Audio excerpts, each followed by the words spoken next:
ভিডিওটা ছিল বেশ কিছুদিন আগেকার কালী পুজোর পরপরের ভিডিও।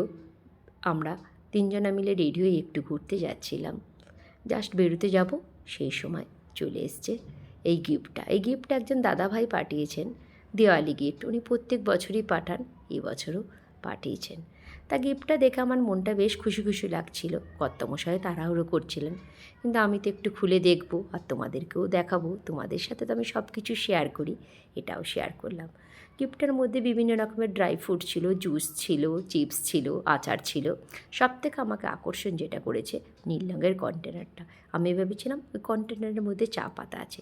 তারপরে দেখলাম বেশ কয়েক রকমের চকলেট ছিল। ঘুরে এসে খেয়েছি, চকলেটগুলো ভীষণ খেতে ভালো ছিল। যাই হোক, কর্তামশাই তাড়াহুড়ো করছিলেন আর সেইভাবে কোনো কিছুই দেখতে পারেনি। আমার এই ভিডিওটা কেমন লাগলো তোমরা অবশ্যই জানিও। সকলে ভালো থেকো, সুস্থ থেকো। আবার আসবো অন্য কোনো সময়।